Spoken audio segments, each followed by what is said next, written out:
Hello, welcome to JHS Weekly. I'm Jackson Horn. And I'm Natalie Millman. Have you ever wondered why the buses have been so late? JHS's Darian Crawford asks the bus driver why. Bus drivers to get several thousand students from their school to their home, and they're short this year. But why? Bus driver Zachary Goad says keeping drivers over the summer is the tough part. Ever since COVID, we kind of have struggled to replace those that we lost. There's just kind of always been a struggle of keeping people. It's kind of a specialized job too, where not everybody can do it or wants to do it. We currently have 42 bus drivers, and we need 13 more bus drivers. There are times during the summer where we can't, where we're not working, and so sometimes people, they need money through the summer, so they might find a different job where they can still work through the summer. We do have a lot of people who return when the school year starts back up, but some people we do lose. But how do the bus riders feel? Senior Frances Ennis is late for her first hour several times a week, and she says it's missing out on a lot of important class time. It really does a lot, because it's like missing like the first half, maybe 30, 20 minutes of your class.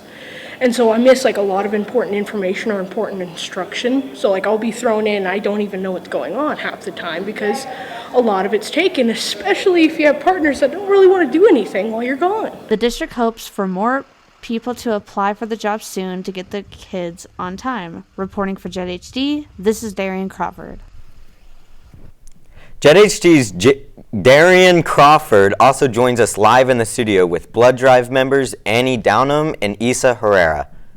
Where does the donated blood go to?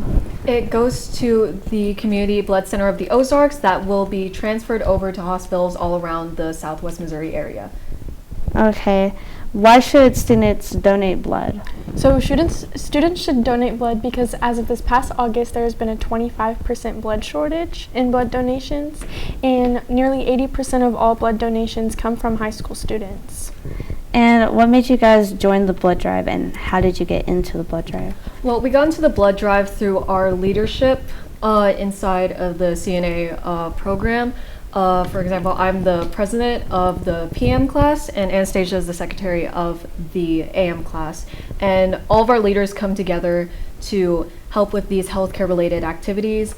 And we also like to think that we're including all of our other peers and students and even faculty to donate blood to this good cause, because donating all this blood will help patients who are in very severe accidents, even pregnancies, and can even help with cancer, cancer treatments. Okay, and where will the blood drive be hosted and at what time? So the blood drive will be here at the high school in Gym 3. It'll be from 9 to 4, and that's it. Okay, yeah.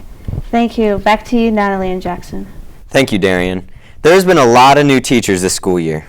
JHC reporter Amy Amadon had a chance to visit a new member of the JHS staff. Doug DeSherry is new to Joplin High School and was hired to be the new assistant band director. But what are the responsibilities? I'm the assistant band director at Joplin High School, and my responsibilities as assistant band director are to assist the main band director. I also teach a guitar class, a jazz band class, a music appreciation class, and we have a new class called The Collective.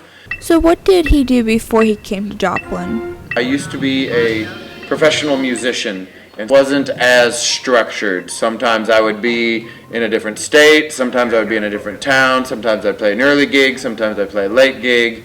Everything was very much different, and there's a lot of prep work of booking gigs and promoting and things like that. And he says there are some similar aspects to teaching and being a musician for hire. And some of that's similar because there's definitely a lot of prepping for this as well. DeSherry hopes to bring the love of music to other people. I love the performances. I love to see how it makes the people who are listening, the audience, I love it making them happy. So why did he choose Joplin High School? Well, he's an alumni. The reason I chose Joplin High School of all the other schools was, well, first off, when the job became open, I was very excited because I graduated from Joplin High School. We got to hear DeSherry's point of view. Let's go hear a student's perspective.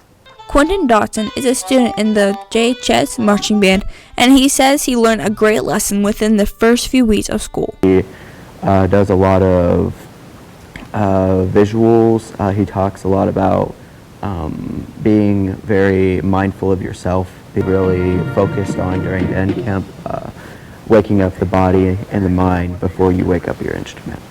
DeSherry has high hopes for the school year. Reporting for JHD, this is Amy Amadon. After years of hard work and dedication to teaching science, a teacher at Joplin gains their ambassadorship. JHD's Noah Newman looks into this big accomplishment for one of our own. Joplin High School is full of brilliant teachers, one of them being Carissa Boyer, a science teacher at Joplin. So I've always liked science. I actually have a biology degree, and then I went back and got my teaching certification and my master's at the same time. And I just love the outdoors. I love animals. I love it. Recently, she got the honor of being chosen as a national ambassador for Science News Learning.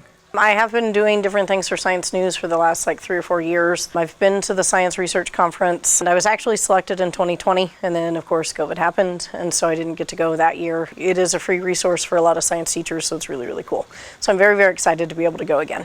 Anna Barnhart, a student in Boyer's science research class, admires Boyer's dedication and relationship with her students. In this class, it's a lot of, she's on you because we need to get our projects done.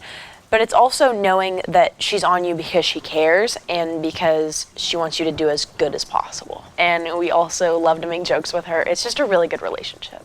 Excited for Boyer's new role, Anna believes she deserves it for her top-notch teaching skills. I think it's extremely appropriate. She's worked in the science program for a good time now, and she puts her whole heart into it. I completely think she deserves this role because she doesn't just put minimal effort into things, especially in science. She puts everything into her organization skills and her ability to lead a classroom, and I think that's something a lot of people, not just teachers, can learn from. With her role comes great responsibility, and she will be quite busy being an ambassador. So they haven't told me everything yet, but my first meeting, I have all day Friday really to do some sightseeing, and then of course then I get to work, and it's a very busy 48 hours after that with this conference. I just hope that she gets to relax because she never gets to relax. So I hope she does have a good experience talking and meeting new people, but I hope she also just has fun and gets to relax. It's safe to say that Boyer will definitely do an amazing job as an ambassador, as she has done nothing less as a teacher. Reporting for JHD, this is Noah Newman.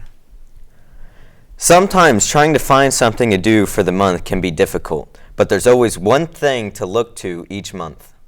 I take us to the Third Thursday event that only comes around once a month. A few hundred people packed Main Street in Joplin for a monthly celebration called Third Thursday. Beekeeper Josh Sewell was on hand talking to people about how to work with bees and sell honey. He says it's nice to be able to come out and be in the community. It's nice to get down into the community and be able to sell our honey and our candles. We like the energy that we have down here. He also says that Third Thursday helps out with his business. Yeah, we are able to market beyond. We're from Carl Junction, so we come down to Joplin and we can be introduced to a whole new group of customers and people who might be interested in buying our honey. Bob Griffin was also at Third Thursday and brought one of his classic cars to show off. I think it's great for community. I mean, we got several blocks of downtown. They've got food trucks, they've got booze, they've got all kinds of different things. He says this event is perfect for people who like cars. And for people that like cars, we got a block here just for you. And we all have a barrel of fun. We sit around and talk to each other, and it's just a great community event. The next Third Thursday is October 19th and is the last one of this year. Reporting for JHD, this is Natalie Millman. This has been JHS Weekly. We will see you next week. Thanks for watching.